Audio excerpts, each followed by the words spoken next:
अ, नमस्ते। आज के वर्कशॉप में सभी पार्टिसिपेंट्स का स्वागत है। मैं आज अंडरस्टैंडिंग बाय डिज़ाइन के बारे में आज हम सब बात करेंगे। ये क्या है, ये आपको किस तरह से मदद कर सकता है, न केवल सीखने सिखाने की प्रक्रिया में पर असेसमेंट्स बनाने में भी इसका क्या महत्व है। इन सारी बातों के बारे में हम आज चर्चा करेंगे। तो चलिए आज इसकी शुरुआत करते हैं। अंडरस्टैंडिंग बाय डिज़ाइन एक तरह का फ्रेमवर्क या ढांचा है जो हम जिसका प्रयोग कर सकते हैं हमारे शिक्षण पद्धति में। तो इसके बारे में हम आज बात करेंगे कि यूबीडी अंडरस्टैंडिंग बाय डिज़ाइन क्या है। यह एक विद्यार्थी केंद्रित योजना है। इसमें समझ और डिज़ाइन, ये जो दो इसके हिस्से हैं, इनसे हमारा क्या तात्पर्य है उसके बारे में बात करेंगे संक्षिप्त में। फिर हम थोड़ा विस्तार से देखेंगे कि जो अंडरस्टैंडिंग बाय डिज़ाइन का पहला चरण है, यानी कि वांछित परिणाम, वे क्या होते हैं, और उसका एक उदाहरण देखेंगे। और फिर पार्टिसिपेंट्स को एक असाइनमेंट दिया जाएगा, जो असाइनमेंट उन्हें इस फ्रेमवर्क के आधार पर पूरा करना है। तो चलिए हम शुरू करते हैं। तो अंडरस्टैंडिंग बाय डिज़ाइन एक विद्यार्थी केंद्रित योजना है।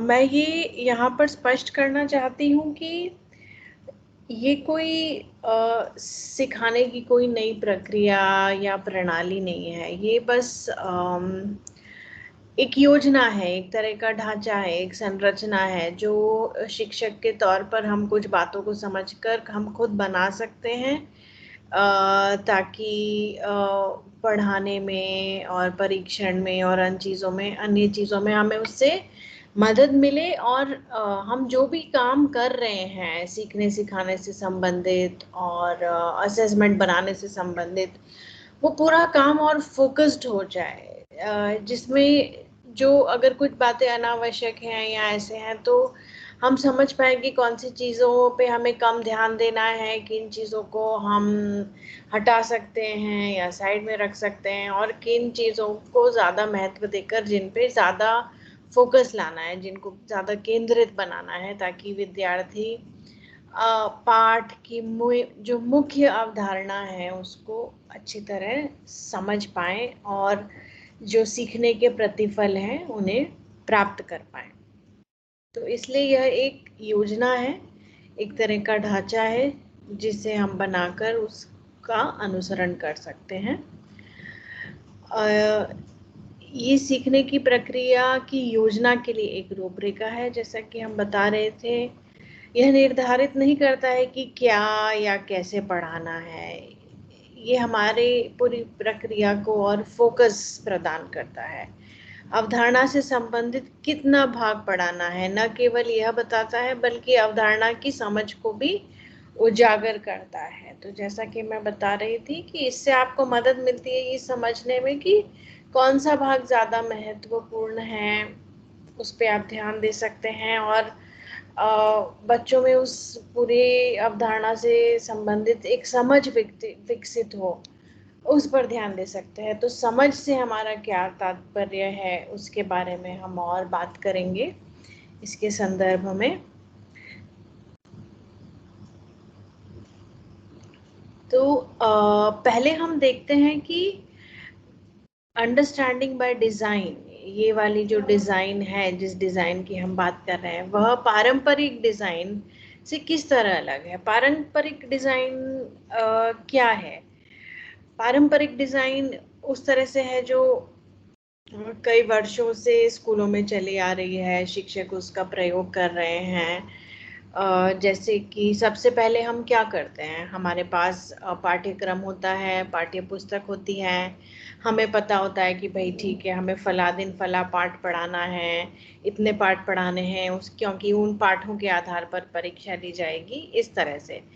तो हमने जो पाठ पढ़ाना होता है उसके टॉपिक के अनुसार हम तैयारी करते हैं, वो तैयारी करते हैं, बच्चों को वह पाठ सिखाते हैं, टॉपिक सिखाते हैं। सिखाने के बाद मासिक रूप पे या अर्धवार्षिक या जो कहते हैं कि त्रैमासिक रूप में, जिस भी तरह के रूप में टेस्ट लिया जाता है अलग अलग चरणों पर, FA SA अलग अलग प्रकार के टेस्ट होते हैं, और उसके आधार पर रिपोर्ट तैयार की जाती है। हम बताते हैं कि भाई विद्यार्थियों को कितने अंक मिले या कितने प्रतिशत मिले, कौन उत्तीर्ण हुआ इत्यादि।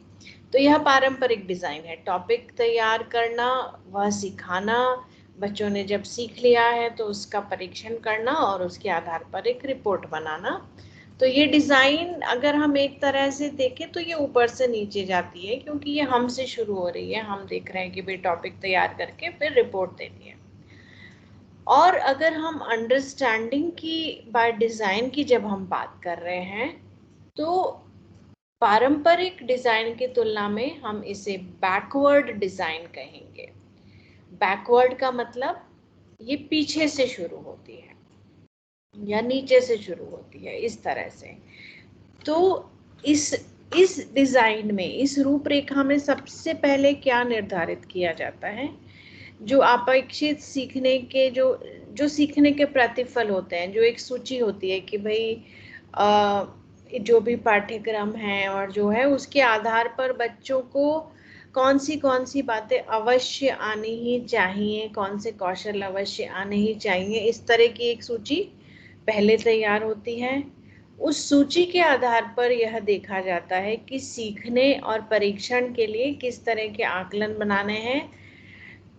तो उसके बाद आकलन बनाए जाते हैं कि अच्छा, अगर बच्चों को ये कौशल, ये अवधारणाएं, ये सब समझ आ जानी चाहिए, तो ये समझ आ जाए, इस बात का साक्ष्य देने के लिए विद्यार्थियों को किस तरह का परीक्षण दिया जाना चाहिए, किस तरह का प्रश्न पत्र, प्रश्न, गतिविधियां, कुछ भी हो सकता है, वे किस तरह की चीजें हो सकती है जो उन्हें दिए जाने चाहिए, जिससे हमें ये पता चल जाए कि उन्हें ये सब आ गया है। तो सबसे पहले हम वह सूची बना रहे हैं सीखने के प्रतिफल की। उसके बाद हम ये तय कर रहे हैं कि ओके, परीक्षण क्या क्या होगा जिससे हमें इसका साक्ष्य मिल जाए।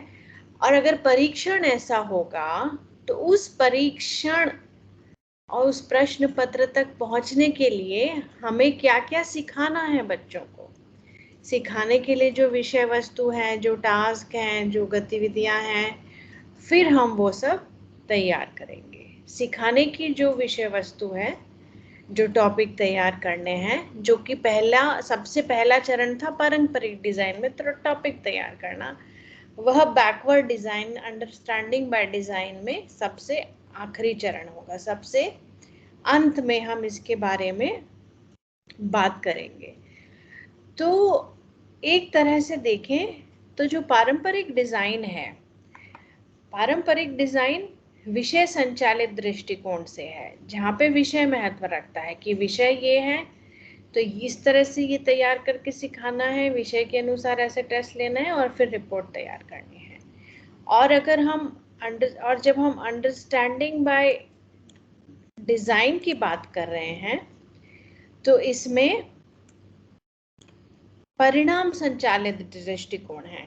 हम सबसे पहले देख रहे हैं कि हम क्या परिणाम चाहते हैं, बच्चों को, विद्यार्थियों को हम किस स्तर पर देखना चाहते हैं, हमारी उनसे क्या अपेक्षाएं हैं, हम किस परिणाम को ध्यान में रखना चाहते हैं। तो उस हम परिणाम पर सबसे पहले ध्यान दे रहे हैं, इसीलिए यह परिणाम संचालित दृष्टिकोण है।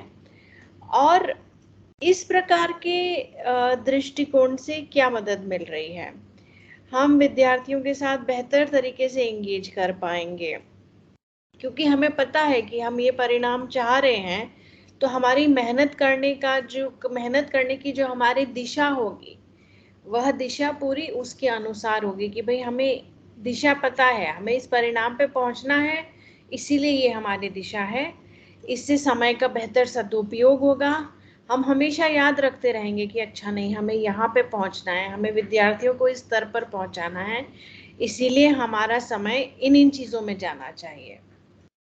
हम उसी तरह से तैयारी रखेंगे, हम प्रिपेयर्ड रहेंगे, और हमारा जो इंटेंशन, जो वैचारिकता होगी, जो हमारा उद्देश्य एक होगा, जो हमारे इरादे होंगे, वे सारी चीज़ें फिर से इस चीज़ से संलग्न रहेंगी। इसीलिए जो आउटकम ड्रिवन अप्रोच यानी कि जो परिणाम संचालित दृष्टिकोण है अंडरस्टैंडिंग बाय डिज़ाइन में, उससे हमें इस तरह के फायदे होते हैं। ठीक है, तो हमने देखा कि पारंपरिक डिज़ाइन और अंडरस्टैंडिंग बाय डिज़ाइन में क्या अंतर है। चलिए अब हम आगे बढ़ते हैं और थोड़ा गहराई से देखते हैं कि अंडरस्टैंडिंग बाय डिज़ाइन क्या है। अंडरस्टैंडिंग बाय डिज़ाइन में जो शब्द हैं, जो सबसे दो महत्वपूर्ण शब्द हैं यहाँ पे, अंडरस्टैंडिंग यानी कि समझ, और डिज़ाइन यानी कि घटक या हिस्से या भाग या परिकल्पना है, जो भी है उसको अगर हम जो भी नाम देना चाह रहे हैं। तो इसमें अंडरस्टैंडिंग से हमारा क्या तात्पर्य है? अंडरस्टैंडिंग का मतलब हम ये नहीं कह रहे हैं कि ज्ञान होना चाहिए कि भाई जैसे कि आपको पता होना चाहिए कि विशेषण क्या है, सर्वनाम क्या है, संज्ञा क्या है। अगर अगर विषय के रूप में बात करें तो अगर हमें पता होना चाहिए कि ये सब क्या है, तो इन सब को हम कहेंगे कि ज्ञान है। हमें पता है कि ये कुछ चीज़ों का ज्ञान है, कुछ विषयों का ज्ञान हम इसे कह सकते हैं, पर उसे समझ नहीं कहा जाएगा। उसे समझ कब कहा जाएगा? समझ तब कहा जाएगा जब हम समझेंगे कि ये सब बातें एक दूसरे से किस तरह से जुड़ी हुई हैं, ये किस तरह से एक दूसरे के साथ मिलकर भाषा को एक रूप देती हैं। तो समझना निष्क्रिय रूप से जानना नहीं है, बल्कि एक अवधारणा क्यों महत्वपूर्ण है, यह सक्रिय रूप से पता लगाने की प्रक्रिया है। हम जो सीख रहे हैं वह क्या है, वह महत्वपूर्ण क्यों है, इस बात को सक्रिय रूप से इसका पता लगाना, उस प्रक्रिया में जुट जाना, उसे हम समझ का नाम देंगे। अगर चित्र के प्रयोग से या एक डायग्राम के प्रयोग से हम इसे समझना चाहें, तो आप देखेंगे कि मेरे लेफ्ट हैंड साइड पे नॉलेज यानी कि ज्ञान है, जो अलग अलग बिंदु हैं, अलग अलग विषय, छोटी छोटी बातें जो हमें पता होती हैं। तो अगर हम इन्हें देखें तो इसे हम ज्ञान कहेंगे। पर जब हम अंडरस्टैंडिंग पे आते हैं, तो जब ये बिंदु एक साथ जुड़ जाते हैं, जब हम सक्रिय होकर इन बिंदुओं को एक साथ जोड़ते हैं, इनके बीच का संबंध बनाते हैं और समझते हैं कि इनका क्या संबंध है, कौन सी चीज़ किससे क्यों जुड़ी हुई है, कौन सी चीज़ कहाँ होने से क्या होता है, ये जो पूरी प्रक्रिया है इनके आपस में जुड़े होने की, तो उसे हम समझ कहेंगे। समझ अल्पकालिक स्मरण नहीं है। अल्पकालिक स्मरण आपने पाठ पढ़ा, आपने कुछ प्रश्न देखे, उत्तर भी पढ़ लिए, रट लिए या जो भी हैं, और वही प्रश्न जब आपसे फिर से पूछा गया तो आपने स्मरण के आधार पर उसका उत्तर लिख दिया। तो ये जो अल्पकालिक स्मरण है, इसको हम समझ नहीं कहेंगे। यह समझ वह है जो ज्ञान को नई स्थितियों में स्थानांतरित करने की दीर्घकालिक क्षमता है। जो हमने ज्ञान प्राप्त किया है, उस ज्ञान को हम अलग संदर्भ में, नए संदर्भ में किस तरह से उसका प्रयोग करेंगे, हमें उसे अलग अलग संदर्भों में प्रयोग करने की क्षमता जब आ जाएगी, तो उसको हम समझ का रूप दे सकते हैं। देखने और कहने से समझ नहीं आती है, यह तर्क द्वारा प्राप्त की जाती है। आपने कुछ देखा, उसी को बता दिया, या कुछ स्मरण के आधार पर सुना दिया, तो उसे समझ नहीं कहा जाएगा। जब आप कोई तर्क प्रस्तुत कर पाए, उसका समर्थन कर पाना या उसका असमर्थन कर पाना, कारण दे पाना, तर्क कर पाना, उसका विश्लेषण कर पाना, निष्कर्ष निकाल पाना, सार कर पाना, तो इसको हम समझ का रूप कह सकते हैं एक तरह से। तो यहाँ पर हमने देखा कि समझ से हमारा क्या तात्पर्य है। अंडरस्टैंडिंग बाय डिज़ाइन में किस तरह समझ और ज्ञान में अंतर होता है, किस तरह से स्मरण, अल्पकालिक स्मरण ज्ञान से संबंधित होता है, और किस तरह से नई स्थितियों में ज्ञान का प्रयोग समझ से संबंध रखता है। ठीक है, तो चलिए अब हम आगे बढ़ते हैं। समझ के बाद हम देखेंगे कि डिजाइन क्या है।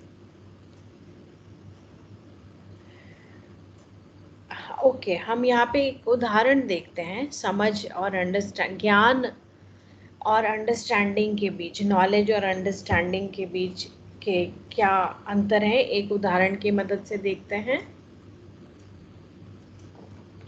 जैसे कि विशेषण की परिभाषा बता पाना, प्रत्यक्ष और अप्रत्यक्ष कथन के बीच क्या अंतर होता है यह बताना, लेखन की तकनीक के रूप में, लेखन तकनीक में रूपक, उपमा, अलंकार, कोई भी अलंकार को पहचानना। तो ये सब ज्ञान हो गया कि हमें पता है ओके ये अलंकार होते हैं, प्रत्यक्ष कथन ये होता है, विशेषण ये होता है। पर इसी चीज को जब हम अंडरस्टैंडिंग के नजरिए से देखते हैं, तो किसी निबंध में, किसी लेख में आप जो भी सामग्री पढ़ रहे हैं उसमें विशेषणों को पहचानना, देखना कि इनका प्रयोग क्यों किया गया है, किस तरह से किया गया है, इनकी प्रयोग की वजह से लेख में क्या हो रहा है, अगर इनका प्रयोग नहीं होता तो वह लेख पढ़ने में कैसा लगता। तो ये सब बातें हैं विशेषण के संदर्भ में जिसे हम समझ का रूप कह सकते हैं।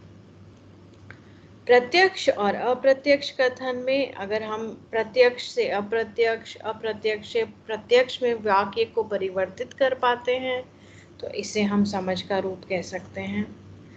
किसी कहानी या कविता में अलंकार का क्या उद्देश्य होता है, वह किस उद्देश्य को पूर्ण करता है, उसके प्रयोग से कहानी या कविता कैसी दिखने लगती है, उसके प्रयोग के बिना वह कैसी दिखेगी। तो ये सारी बातें अंडरस्टैंडिंग से संबंधित होती हैं। तो इस उदाहरण से हमने ज्ञान और समझ के बीच का अंतर देखा। अब हम आते हैं अंडरस्टैंडिंग बाय डिजाइन में। डिजाइन क्या है? तो डिजाइन वह है जो शिक्षण प्रक्रिया को सिर्फ कार्यपूर्ति समझने के बजाय एक वैचारिकता प्राप्त करवाती है, वैचारिकता देती है। जैसे क्योंकि ये बैकवर्ड डिजाइन है जैसा कि हमने देखा था, तो इसमें हम ये नहीं सोच रहे हैं कि अच्छा ये विषय है और ये विषय समझा के हमें हमारा काम खत्म करना है, नहीं। हम इस तरह से सोच रहे हैं कि हमें इस परिणाम पे पहुंचना है, इसीलिए हमें इस तरह से टॉपिक को पढ़ाना और समझाना पड़ेगा। तो यहाँ पे इसे हम बोलेंगे यह एक डिजाइन है, एक अलग रूपरेखा है। शिक्षण की प्रक्रिया को बेहतर तरीके से तैयार करने में यह मदद करती है, क्योंकि यह बैकवर्ड है, ये इसकी डिजाइन तो जो हमारा लक्ष्य होता है वो बहुत स्पष्ट होता है और हम देख पाते हैं कि अच्छा हमें कहाँ पहुँचना है, तो उससे हम हमारी प्रक्रिया को बेहतर कर पाते हैं। ये इस तरह के डिज़ाइन हम उसमें देते हैं। जैसे कि होता है ना कि मान लीजिए हमारे पास कोई समस्या है और हमें पता नहीं चल रहा है कि भाई अब उसके बारे में क्या करना है, तो हम मान लीजिए हम किसी ज़्यादा अनुभवी व्यक्ति के पास गए या किसी विशेषज्ञ के पास गए और हम उससे पूछना चाह रहे हैं कि भाई इस समस्या का क्या समाधान होगा, इसमें क्या किया जाए। तो वह व्यक्ति, क्योंकि वह व्यक्ति ज़्यादा अनुभवी है या थोड़ा एक्सपर्ट है, तो वह हमें एक मॉडल, एक डिज़ाइन के रूप में बताएगा, क्योंकि उसने इतने वर्षों से उस तरह के परिस्थितियाँ या ऐसा कुछ देखा है, तो वो अलग अलग चीज़ों के बारे में सोच समझ कर एक मॉडल के रूप में हमें उसका समाधान बता पाएगा। तो इसी तरह से हमें जो हमारी शिक्षण प्रक्रिया है उसे एक मॉडल के रूप में देखना है, तो हम उसी को एक डिज़ाइन का नाम यहाँ पे देंगे। एक स्थिर टेम्पलेट जो होता है कि भाई पढ़ाना है, पर्चा बनाना है और परीक्षा लेनी है और रिपोर्ट देनी है, उस स्थिर टेम्पलेट के बजाय एक मजबूत संरचना हम बनाने की यहाँ प्रयास कर रहे हैं, जिसमें उद्देश्य जो हैं, जो लक्ष्य हैं, वे पहले से स्थापित हैं और उस लक्ष्य पर पहुंचने के क्या क्या तरीके हो सकते हैं, हम उस एक संरचना की कल्पना कर रहे हैं। तो ये उसमें डिज़ाइन है। और क्योंकि हमें इस तरह से सोचना है तो उसमें क्रिटिकल थिंकिंग आती है, उसमें हम रचनात्मक तरीके से और अलग तरीके से तार्किक रूप से हमें सोचने के मौके मिलते हैं। और जब हम हमारी शिक्षण को इस तरह से प्रस्तुत करते हैं तो हमारी पूरी प्रक्रिया अवधारणाओं और महत्वपूर्ण चीज़ों को समझने पर फोकस करने लगती है, जिसके कारण हम जो भी पढ़ाते हैं, जो भी सिखाते हैं, वह लाइफ लॉन्ग लर्निंग बन जाती है। लाइफ लॉन्ग लर्निंग से हम ये कहना चाहते हैं कि क्योंकि हम महत्वपूर्ण चीज़ों पर ध्यान दे रहे हैं, तो ये हम उन मुख्य और महत्वपूर्ण अवधारणाओं पर ध्यान देते हैं जो हमें जीवन में हमेशा याद रहेंगी और याद रहनी चाहिए, क्योंकि वे महत्व रखती हैं उस विषय से संबंधित। तो ये डिज़ाइन इस प्रकार से है कि यह लाइफ लॉन्ग लर्निंग को बढ़ावा देती है और उसका निर्माण करती है और सीखने के बाद बेहतर परिणाम प्राप्त करने में मदद करती है, क्योंकि हमारा केंद्र पहले से ये है कि हम जो वांछित परिणाम हैं, जो कौशल हैं या जो भी चीज़ें हैं, हम सभी बच्चों को वहाँ ले जाना चाहते हैं उन वांछित परिणामों तक। इसीलिए हमारा बहुत फोकस बढ़ जाता है और हमें इससे बेहतर परिणाम प्राप्त होते हैं। तो यह इसका डिज़ाइन वाला भाग है कि इसका डिज़ाइन इस प्रकार से है और आपको भी इसे इस नज़रिए से देखकर अपना कार्य करना है। तो हमने अंडरस्टैंडिंग बाय डिज़ाइन में अंडरस्टैंडिंग देखी, किस तरह से वह ज्ञान से अलग है वह देखा, और डिज़ाइन से हमारा क्या तात्पर्य है और डिज़ाइन में कौन से मुख्य बिंदु हैं जो महत्व रखते हैं इस डिज़ाइन में, उन पे बात की। चलिए हम आगे बढ़ते हैं। तो और एक उदाहरण के ज़रिए हम देखते हैं कि किस तरह से अंडरस्टैंडिंग बाय डिज़ाइन जो एक पारंपरिक डिज़ाइन है उससे अलग होती है। मान लीजिए आप गाड़ी चलाना सीख रहे हैं या आपने अभी अभी गाड़ी चलाना सीखा है या जो भी है गाड़ी चलाने से संबंधित, गाड़ी, स्कूटर, साइकिल, कुछ भी हो सकता है।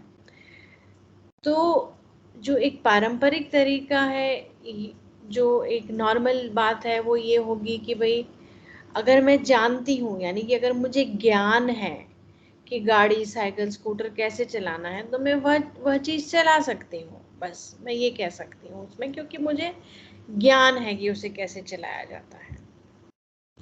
पर उसी चीज़ को अगर हम अंडरस्टैंडिंग बाय डिज़ाइन के नज़रिए से देखते हैं, तो अगर हमने उस नज़रिए से, उस तरीके से उस चीज़ को सीखा है तो और समझा है, तो हम ये कहेंगे कि हाँ, हम गाड़ी चलाना तो सिर्फ जानते नहीं हैं, हम गाड़ी चलाना समझते हैं, क्योंकि हम भीड़ में भी सावधानी पूर्वक गाड़ी चला सकते हैं। कोई नई सड़क आ गई, कहीं भीड़ भाड़ हो गया, कुछ भी हो गया, तो कोई भी नया अगर उसमें कुछ आ गया, नई परिस्थिति आ गई, नया संदर्भ आ गया, तो भी हम वह परिस्थिति संभाल लेंगे। तो अंडरस्टैंडिंग बाय डिज़ाइन का यही महत्व है कि नए संदर्भों, नई परिस्थितियों के लिए हम विद्यार्थियों को तैयार करें, उनमें ज्ञान को हम उस लेवल तक ले जाएं कि वे उसको नई परिस्थितियों, संदर्भों में स्थानांतरित करके उसका पूरे आत्मविश्वास के साथ प्रयोग कर पाएं।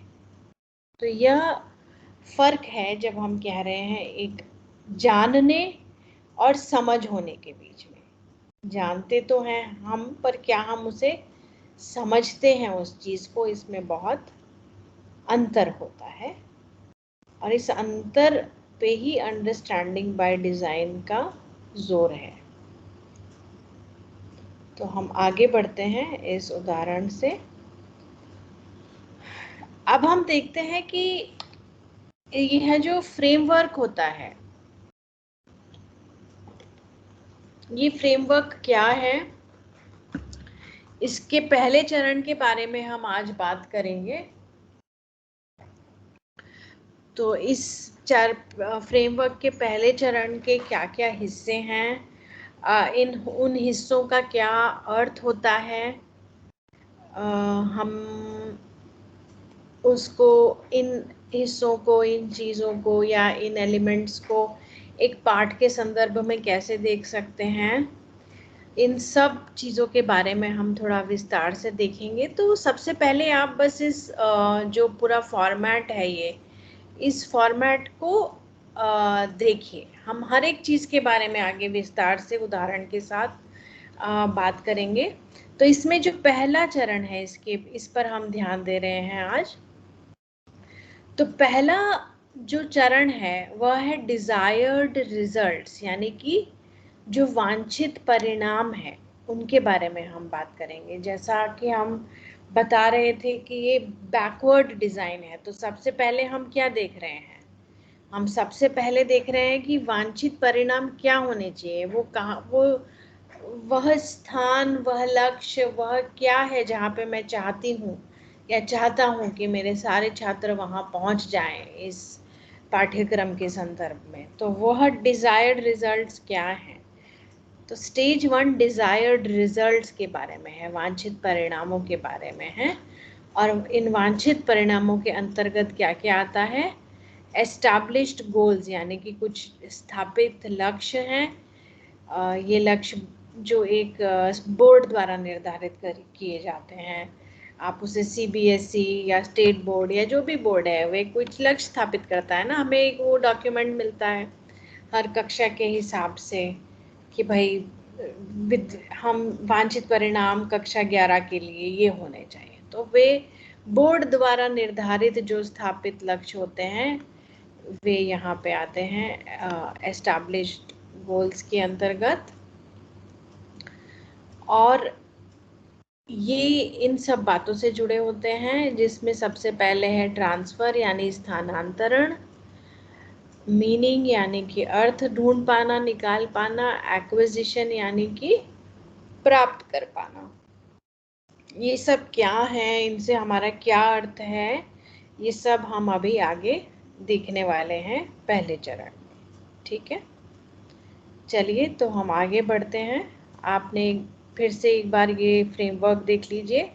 आज हम पहले चरण की बात कर रहे हैं, एस्टैब्लिश्ड गोल्स। पहला चरण है वांछित परिणाम। इसमें एस्टैब्लिश्ड गोल्स यानी कि स्थापित लक्ष्य जो बोर्ड द्वारा निर्धारित किए जाते हैं। और इसके अंतर्गत आता है TMA, ट्रांसफर, मीनिंग, एक्विजिशन, स्थानांतरण, अर्थ स्थापित करना और प्राप्त करना। ठीक है, हम आगे इसे और विस्तार से देखेंगे। तो हम यहाँ पहुँच गए हैं, हमारा जो स्टेज 1 चरण 1 है उसके अंडरस्टैंडिंग बाय डिज़ाइन के चरण 1 पे। तो शिक्षा या बोर्ड या संबंधित प्राधिकारी जो भी आपके बोर्ड से संबंधित है, वे जो भी स्थापित लक्ष्य बता रहे हैं आपको कक्षा के लिए, तो वे जो भी लक्ष्य है वे यहाँ पे आएंगे। जो भी हमें डॉक्यूमेंट मिला है सरकार या राज्य की तरफ से जिसमें ये इस तरह के जो लक्ष्य लिखे गए हैं वे इस खंड में आएंगे। फिर इसके सामने ये जो 3 उपभाग हैं, ट्रांसफर, मीनिंग और एक्विजिशन के, उसमें क्या सामग्री आएगी और क्यों आएगी उस पर अब हम चर्चा करते हैं। लक्ष्यों को विकल्पों और प्राथमिकताओं के एक सेट तक सीमित नहीं करना है। विद्यार्थियों को पहले से निर्देश दें कि उन्हें मूल्यांकन कैसे किया जाएगा। तो जो लक्ष्य हैं या जो भी हम जो भी चाहते हैं कि विद्यार्थी प्राप्त करें, तो वे केवल एक जो कहते हैं एक बहुत ही रूढ़िगत तरीके से उसे सीमित नहीं किया गया है। इसमें हम अलग-अलग तरीकों से देख सकते हैं कि बच्चों ने जो सीखा है वह वे समझ पाए हैं या नहीं। इसको जांचने के, देखने के, पढ़ाने के अलग-अलग तरीके हो सकते हैं और वे उस परिणाम तक कैसे पहुंचेंगे और उनका मूल्यांकन कैसे किया जाएगा, ये हम पहले से ही बता देते हैं। क्योंकि ये बैकवर्ड डिज़ाइन है, तो इसमें हमें पता है कि वांछित परिणाम क्या होने चाहिए। इसीलिए जब भी कुछ शुरू किया जा रहा है तो पहले से ये स्थापित हो जाएगा, पहले से ये बच्चों को पता होगा कि इस जो भी वो पढ़ रहे हैं, अभी जो भी सीख रहे हैं, समझने वाले हैं, उसके लिए उन्हें किस तरह से उनको आंका जाएगा, उन्हें उनका मूल्यांकन किस तरह से किया जाएगा, जिससे कि वे उस लक्ष्य तक पहुंच जाए। तो न केवल बच्चों को लक्ष्य पता होंगे कि उन्हें कहाँ पहुंचना है, उन्हें वांछित परिणाम पता होंगे और उन्हें ये भी पता होगा कि वहां तक पहुंचने के लिए उनका मूल्यांकन किस तरह से किया जाएगा। तो इससे उनका भी फोकस रहेगा इस प्रक्रिया में कि हाँ, ये अपेक्षाएं हैं हमसे और इन अपेक्षाओं पर खरे उतरने के लिए और यह साबित करने के लिए कि हमें ये अपेक्षाएं आ गई हैं, उसके लिए हमें इस तरह के कार्य, इस तरह की गतिविधियां या इस तरह के प्रश्न हल करने होंगे। तो ये जो सारी प्रक्रिया है, यह ट्रांसपेरेंट है, ये स्टूडेंट विद्यार्थियों को भी पता है क्योंकि शिक्षक उसी तरह से इसको प्रस्तुत करेंगे ताकि शिक्षक का भी फोकस बढ़ रहा है और स्टूडेंट्स का भी फोकस उसमें बढ़ रहा है। अब हम आगे देखते हैं कि एस्टैब्लिश गोल्स तो हमने देख लिया, ये बोर्ड द्वारा स्थापित किए जाते हैं। अब ये जो इसके उपभाग हैं, इनसे हम क्या कहना चाहते हैं।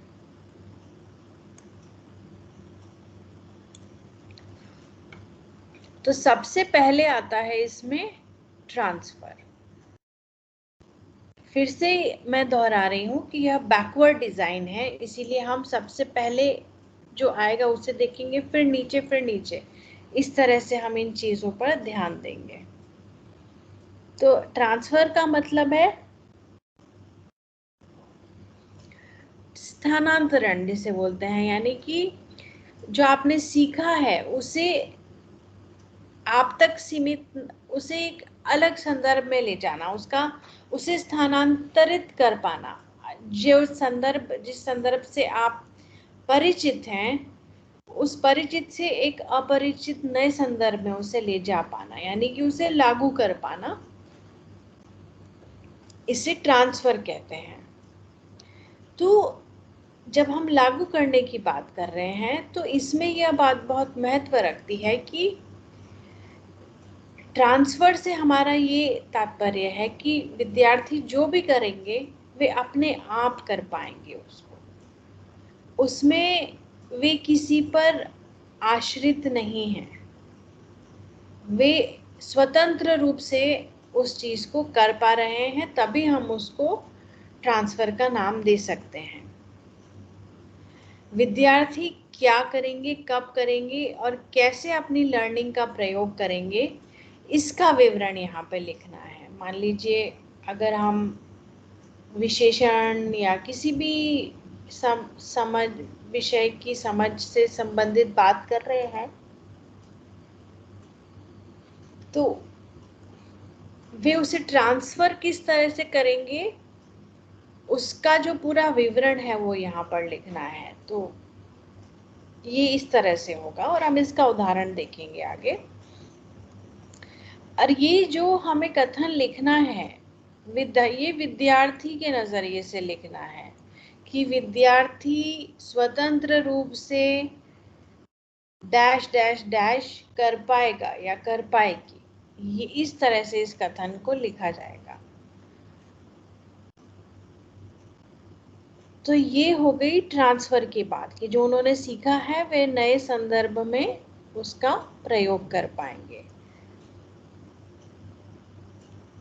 और जब ये बात हम कर रहे हैं कि भाई वो इसका प्रयोग किस तरह से कर पाएंगे और कहाँ कर पाएंगे, तो इससे विद्यार्थियों में क्या समझ आएगी कि भाई उन्होंने जो वह, इसमें दो मुख्य बातें हैं। देखिए कि इससे इस बात पे फोकस आता है कि कोई एक अवधारणा है वह उन्हें क्यों सीखनी है,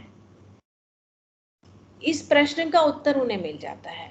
उन्हें इसलिए सीखनी है ताकि वे इस प्रकार से उसका प्रयोग या उपयोग कर पाए। हमने जो सीखा है वह हमें क्यों सीखना चाहिए, इसका उत्तर हमें मिलता है जब हम ट्रांसफर करवा पाते हैं लर्निंग का, कि हम लर्निंग का उपयोग इन इन इन चीज़ों में करेंगे, इसीलिए हमें यह सीखना है।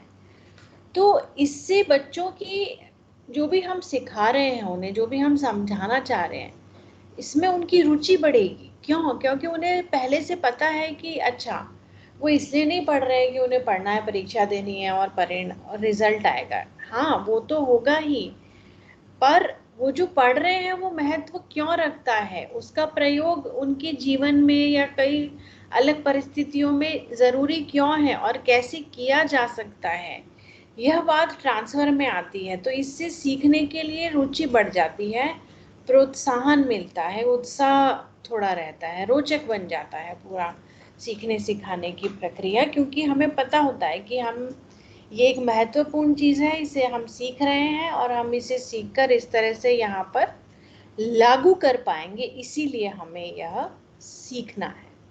इसीलिए ट्रांसफर एक महत्वपूर्ण चीज़ है जो पूरी इस प्रक्रिया को और फोकस प्रदान करती है।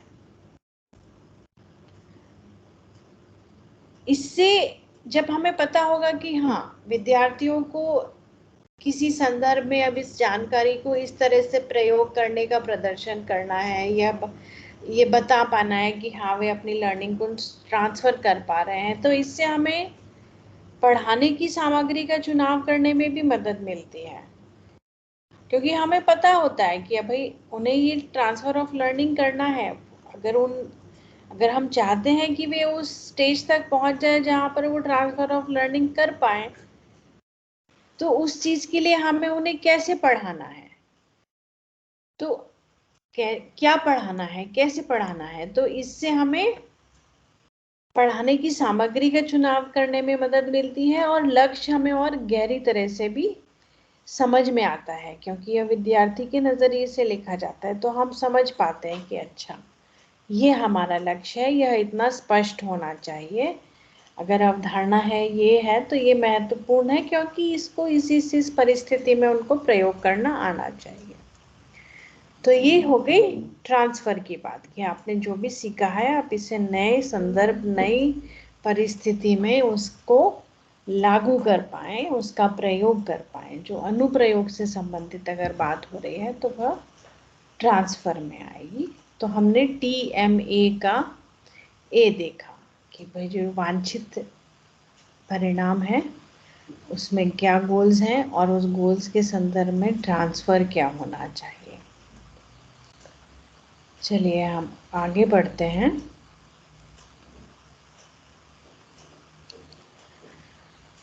यह एप्लीकेशन नए अलग संदर्भ में होना चाहिए। ट्रांसफ़र के बारे में ही हम बात करते हैं कि जो आपने सीखा है आप अलग या नए संदर्भ में उसका प्रयोग कर पाएंगे। इस एप्लीकेशन के लिए व्यवस्थित सोच की आवश्यकता होती है। भाई आपको नए संदर्भ में इसका प्रयोग करना है तो आपकी सोच, आपकी तार्किक शक्ति पूरी उस तरह से व्यवस्थित और विकसित होनी चाहिए।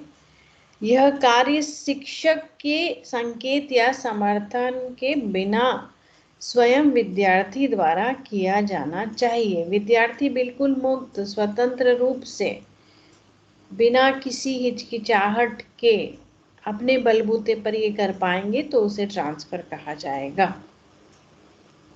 इस एप्लीकेशन के लिए अच्छे निर्णय, आत्मनियमन, दृढ़ता के साथ साथ अकादमिक ज्ञान, कौशल और समझ की आवश्यकता होती है। बिल्कुल होती है। आप में ज्ञान होगा, आप में कौशल होंगे, ये सब होगा, आप में वह दृढ़ता होगी कि हाँ, हमें इस वांछित परिणाम तक पहुंचना है, और आपको पता होगा कि इसका नए संदर्भ में कैसे प्रयोग करना है, तो ही वह ट्रांसफर कहलाएगा। तो आपने जो भी सीखा है उसे वह एकदम अलग नए लेवल पर ले जाता है, वह है ट्रांसफर।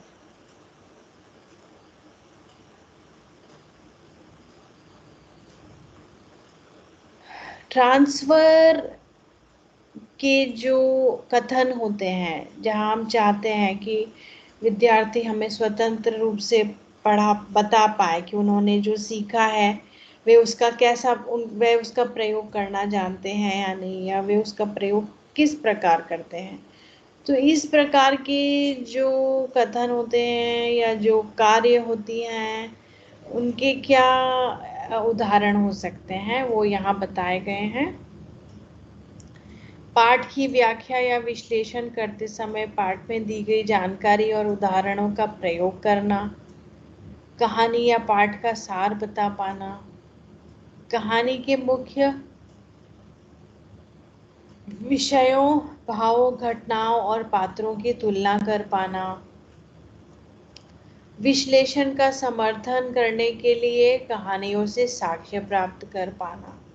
तो ये सब एक अलग नए संदर्भ में ले जाने की जो बात है, इस तरह की चीजें ट्रांसफर में आती हैं।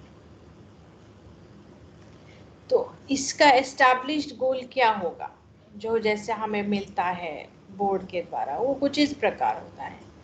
एक पाठ के विषय या केंद्रीय विचार को निर्धारित करें और पाठ के दौरान इसके विकास का विश्लेषण करें, जिसमें यह भी शामिल हो कि इसका किस प्रकार विशिष्ट विवरणों द्वारा शोधन एवं निर्माण होता है। पाठ को सारांश प्रदान करें। तो इस तरह का जो हमारे पास बोर्ड से कुछ इस तरह के कथन आते हैं, तो उनको हम ट्रांसफर में किस तरह से देख सकते हैं, उसका उदाहरण यहाँ बताया गया है।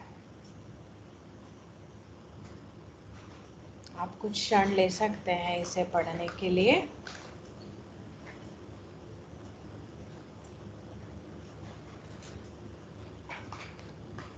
चलिए आगे बढ़ते हैं हम। अब हम आते हैं मीनिंग पर, यानी कि एक अर्थ बना पाना।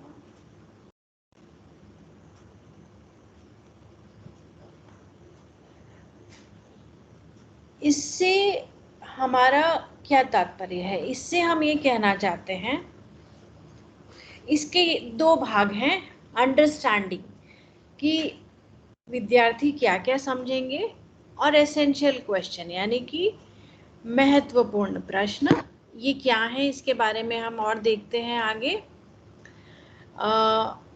जो भी पाठ में जो विभिन्न विचार हैं, उनका संबंध बना पाना, जो नया ज्ञान उन्हें मिल रहा है पाठ से, जो पहले से उन्हें ज्ञान था पिछली कक्षा का या पिछले पाठ का, तो नए और पुराने के बीच में संबंध बना पाना, पाठ के ही अंदर के अलग विचारों का संबंध बना पाना, और इन पर चिंतन कर पाना कि कोई नई सीख या अवधारणा महत्वपूर्ण क्यों है। इन सब चीज़ों के आधार पर ये देख पाना और समझ पाना कि ये चीज़ सीखना महत्वपूर्ण क्यों है। मान लीजिए कोई कहानी की अगर हम बात कर रहे हैं, तो उस कहानी में जो जो अलग विचार हैं कि क्या क्या परिस्थितियां थी, क्या मुख्य घटनाएं थी, कोई पात्र था तो उसका व्यवहार इस प्रकार का क्यों था, तो ये जो अलग अलग विचार हैं, ये एक दूसरे से किस तरह से संबंधित हैं। मान लीजिए उस पाठ में कोई पात्र था, तो वह पात्र किसी और पाठ के पात्र से किस प्रकार समान था, किस प्रकार अलग था। दोनों महिलाएं थी, पर उन महिलाओं में क्या अंतर था, क्या समानता थी, इस तरह के संबंध स्थापित कर पाना, और ये सब सोच पाना कि पात्रों के व्यवहार, पात्रों के इरादे, पात्रों की भावनाएं, ये सब समझना महत्वपूर्ण क्यों है? ये सारी बातें अंडरस्टैंडिंग या समझ से संबंधित होती हैं। तो वे महत्व क्यों रखती है? वे महत्व इसलिए रखती है क्योंकि उसके बिना हम कहानी को नहीं समझ सकते। कहानी में क्या हो रहा है, क्यों हो रहा है, उसके बिना हमें कहानी कैसे पता चलेगी? तो ये जो एक अवधारणा का महत्व क्या है, उसे समझना, ये सब समझ के संदर्भ में आता है इस तरह से। अब हम आगे देखते हैं। तो अंडरस्टैंडिंग में वो सब बिग आइडियाज, यानी कि वो सब महत्वपूर्ण बातें आती हैं, वो बड़ी बड़ी बातें आती हैं जो अत्यंत महत्वपूर्ण है, जो पता होनी चाहिए, जो सबसे मेन बिंदु होते हैं। वे विचार जो सिर्फ तथ्यों पर आधारित नहीं है। जैसे तथ्य तो होते हैं कि अच्छा ठीक है, ये कहानी है, इसकी ये घटनाएं हैं, ये पात्र हैं, पात्र ऐसा करते हैं, वैसा करते हैं, ये तो सिर्फ तथ्य की बात हो गई। पर क्यों, कैसे, तो इस तरह की जो सवाल वाली जो बातें होती हैं, वे बिग आइडियाज होती हैं, जो सिर्फ तथ्य पर आधारित नहीं होती हैं, उनसे आगे होती हैं। अवधारणाएं, प्रक्रियाएं, सिद्धांत, और इस पर विचार करना कि वह नई सीख महत्वपूर्ण क्यों है, ये सारी बातें अंडरस्टैंडिंग के अंतर्गत आती हैं। अगर हम भाषा से संबंधित एक उदाहरण लें, तो पाठ सीखने से हम विभिन्न प्रकार के लोगों और विचारों को जान व समझ सकते हैं। ये एक महत्वपूर्ण अवधारणा है पाठ से संबंधित के। लोग अलग तरह के होते हैं, उनके अलग अलग व्यवहार होते हैं, अलग अलग विचार होते हैं, उनको हम समझ पाते हैं, जान पाते हैं कि ये किस तरह से एक कहानी में महत्व रखते हैं। तो ये बात हो गई समझ से संबंधित। ठीक है, तो हमने ट्रांसफर देखा, मीनिंग देखा कि भाई मीनिंग में स्टूडेंट्स विल अंडरस्टैंड, बच्चे क्या समझ जाएंगे, क्या समझ में आ जाना चाहिए, उन्हें क्यों आना चाहिए बात समझ में। तो ये बात हो गई अंडरस्टैंडिंग की। और एक उदाहरण है कि बातचीत, वार्तालाप से हम दूसरों के सामने प्रभावशाली तरीके से हमारे विचार प्रस्तुत कर पाते हैं। जैसे कि हमें जो बोलते हैं ना कि अगर पठन की बात हो रही है, या जो बोलकर अपने विचार व्यक्त करना, भाषा सीखना क्यों ज़रूरी है, बोलना, अच्छे से बोलना सीखना क्यों ज़रूरी है, तो ये सारी बातें समझ से संबंधित है। क्योंकि ये ज़रूरी है क्योंकि हमें हमारे विचार दूसरों तक प्रभावशाली तरीके से पहुंचाने हैं। चलिए अब हम देखते हैं कि एसेंशियल क्वेश्चंस, यानी कि जो महत्वपूर्ण प्रश्न होते हैं, मीनिंग समझ में आया या नहीं बच्चों को, उससे जो संबंधित प्रश्न होते हैं वे क्या होते हैं? जो एसेंशियल क्वेश्चन होते हैं वे ओपन एंडेड होते हैं, यानी कि ऐसे क्वेश्चन, ऐसे प्रश्न जिनका उत्तर हाँ या ना या एक शब्द में नहीं दिया जा सकता। तो प्रश्न क्या हो सकता है? जैसे कि मान लीजिए कोई कहानी है और अगर प्रश्न हम ऐसा कर रहे हैं कि शीला क्या खा रही थी, तो क्या खा रही थी इसका उत्तर एक शब्द में दिया जा सकता है। क्या शीला कुछ खा रही थी, हाँ या ना, इसमें दिया जा सकता है। तो यह एसेंशियल क्वेश्चन नहीं हुआ। एसेंशियल क्वेश्चन क्या हुआ? शीला मूंगफली क्यों खा रही थी, इसका उत्तर ओपन एंडेड है। ये हमें सोचने पे मजबूर कर रहा है। हमें एक शब्द में या हाँ या ना में इसका जवाब नहीं मिल रहा है। इसका जवाब देने के लिए हमें बहुत सोचना पड़ रहा है। तो ये हायर ऑर्डर थिंकिंग को प्रमोट करता है, जो उच्च स्तर के सोचने की क्षमता। इसमें सपोर्ट की आवश्यकता होती है, समझ की आवश्यकता होती है। इस तरह की प्रश्न ये सब बार बार पूछने पड़ते हैं, करने पड़ते हैं, बार बार सोचना पड़ता है, तब जाके उसका उत्तर मिलता है। इससे रेजिज एडिशनल क्वेश्चंस, ये हमें और प्रश्न पूछने पर मजबूर करता है। जब कोई प्रश्न ऐसा हो जिसका उत्तर हाँ या ना में ना दिया जा सके या एक शब्द में ना दिया जा सके, हमें सोचने पर मजबूर करें, हायर ऑर्डर थिंकिंग को बढ़ावा दें, और उस प्रश्न के कारण हमारे दिमाग में और भी प्रश्न आए, तो उसको हम एसेंशियल क्वेश्चन कहेंगे। जैसे कि जातिगत भेदभाव एवं लिंग भेदभाव क्या है और ये किस तरह एक दूसरे से अलग है। तो ये क्या है, ये अलग कैसे हैं, बहुत सोच समझ कर हमें इसका उत्तर देना होगा। अगर भेदभाव, जैसे कि इससे अतिरिक्त प्रश्न दिमाग में आता है, जातिगत भेदभाव क्यों होता है, लोग ऐसा भेदभाव करते ही क्यों होंगे, ये कब शुरू हुआ होगा, इसे क्यों खत्म नहीं किया जा सकता, इसे खत्म करने में इतनी परेशानी क्यों हो रही है। तो आगे से आगे, आगे से आगे आप जब सोचने लगते हैं तो आपके दिमाग में सवाल बढ़ते ही जाते हैं। अगर ऐसा होता है तो वो बहुत एसेंशियल क्वेश्चन होता है, क्योंकि वह ऐसी अवधारणा से संबंधित होता है जो बहुत ज़्यादा महत्व रखती है उस विषय या उस पाठ के संदर्भ में। तो इस तरह के जितने भी प्रश्न आप सोच सके उससे संदर्भ में, जो आप बच्चों को पूछे और वे उसके जवाब में इस तरह से चर्चा कर पाए, तो उसे हम एसेंशियल क्वेश्चन कहेंगे।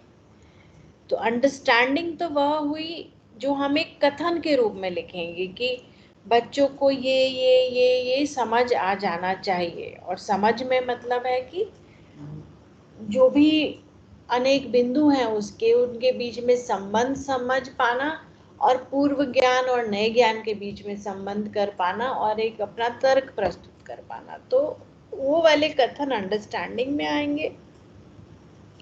और इस तरह के जो बहुत सारे प्रश्न हैं जो ओपन एंडेड हैं और जो सोचने को बढ़ावा दे रहे हैं, वे सब एसेंशियल क्वेश्चन के रूप में आएंगे। और ये दोनों मिलकर मीनिंग से संबंधित है, जहाँ पे एक अर्थ की स्थापना हो रही है कि अर्थ समझ में आ रहा है बच्चों को। ये अर्थ समझ में आ रहा है नहीं, अर्थ समझ में आ गया है, यह आ जाना चाहिए, क्योंकि यहाँ पर वांछित परिणाम की बात हम कर रहे हैं।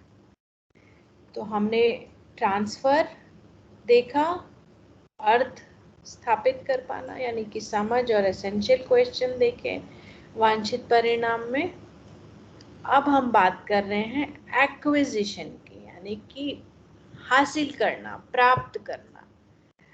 बच्चों को क्या, स्टूडेंट्स विल नो, बच्चों को क्या पता होना चाहिए, बच्चों, students will be skilled at, विद्यार्थियों में कौन से कौशल होने चाहिए और क्या पता होना चाहिए, ये दोनों चीजें एक्विजिशन में आती हैं।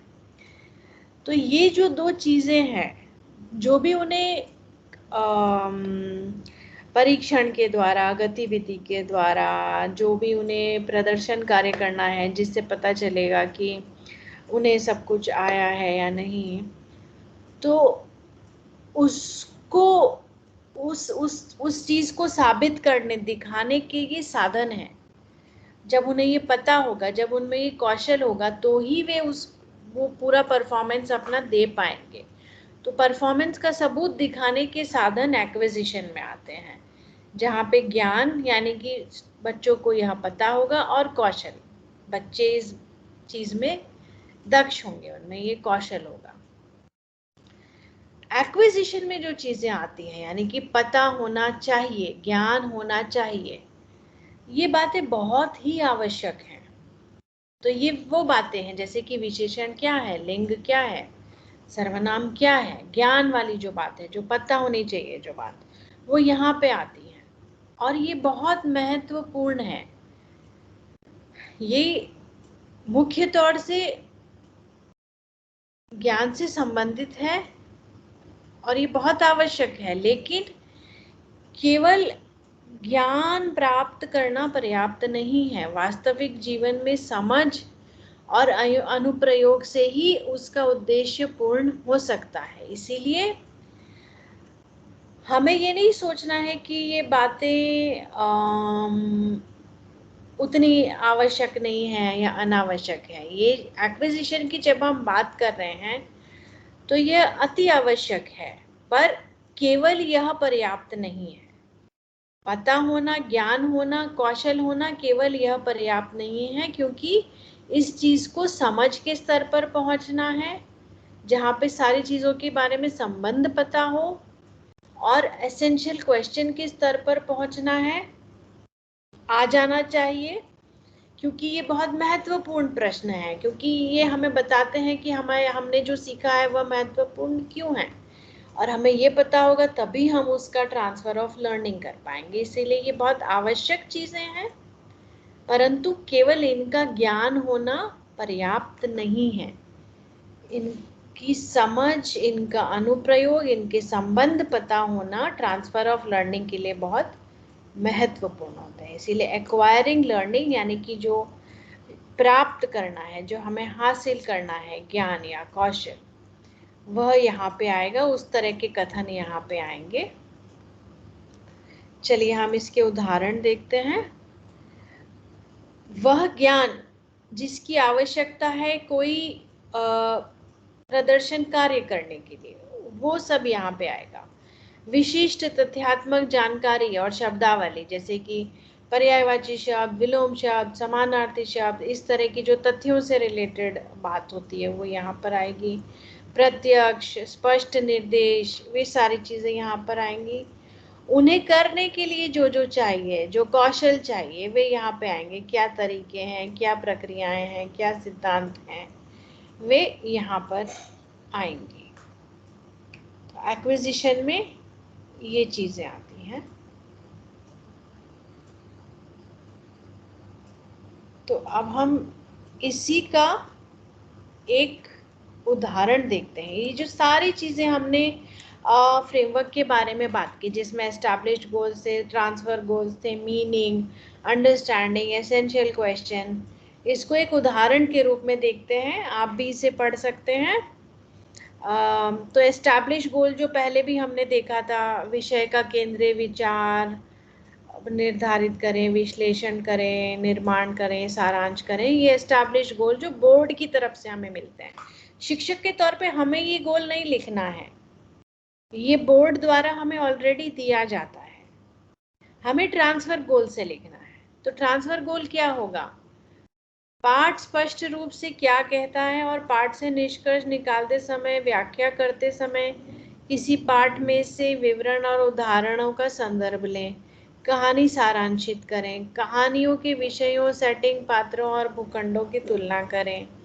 विश्लेषण का समर्थन करने के लिए कहानियों से साक्ष्य प्राप्त करें। जहाँ पे हम एक लेवल आगे जा रहे हैं, जो हमने समझा है उसको नए संदर्भ में प्रयोग करना। अंडरस्टैंडिंग में लेखक अपनी कहानियों में मूल्यवान सबक व्यक्त करते हैं। पाठ के मूल्य सीधे व्यक्त नहीं किए गए हैं। पाठ में बताए गए विभिन्न मुद्दों को निर्धारित करने के लिए कहानी के विभिन्न अनुच्छेदों का विश्लेषण करने की आवश्यकता होती है। हमें पाठ क्यों पढ़ना है, इसमें लेखक क्या क्या कर रहा है, उस तरह की सारी बातें अंडरस्टैंडिंग में आई है। देखिए, अंडरस्टैंडिंग में पाठ से संबंधित कोई तथ्य और ये सब बातें नहीं है। इसमें यह है कि वे तथ्य व बातें हमें क्यों सीखनी है, वो सब यहाँ पे आए। पाठ में बताए गए मुद्दों के कारण जानने की आवश्यकता है। मान लीजिए ठाकुर का कुआं है, जिसमें जातिगत भेदभाव की बात हो रही है, तो उसमें वह मुद्दा है, उस मुद्दे के बारे में हमें जानने की आवश्यकता क्यों है, वह अंडरस्टैंडिंग में आएगा।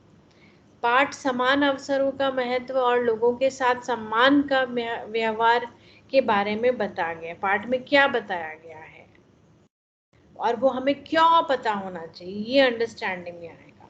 इसके एसेंशियल क्वेश्चन क्या हो सकते हैं? कहानी के माध्यम से लेखक ने किन सामाजिक मुद्दों के बारे में चर्चा की है? हम और बहुत से प्रश्न हमारे दिमाग में आते हैं जब हम इसके बारे में लिखते हैं। आज के समय में इन सामाजिक मुद्दों को सुलझाने के लिए किस प्रकार के कदम लिए गए हैं और आगे लिए जा सकते हैं? ऐसे ओपन एंडेड क्वेश्चन आएंगे एसेंशियल क्वेश्चंस में।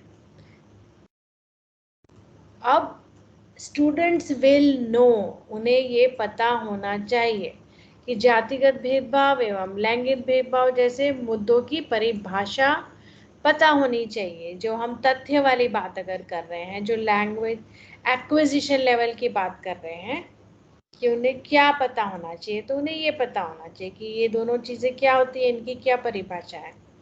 और स्किल्स के बारे में अगर हम बात करें कि उनकी क्या स्किल, क्या कौशल होने चाहिए, कहानी के तत्वों की पहचान, भाषा में शब्दावली का उपयोग, इस तरह की बातें कौशल में आएगी। आप इसे पढ़ भी सकते हैं कुछ क्षण लेकर। विषयों का निर्धारण, विवरणों की पहचान करना।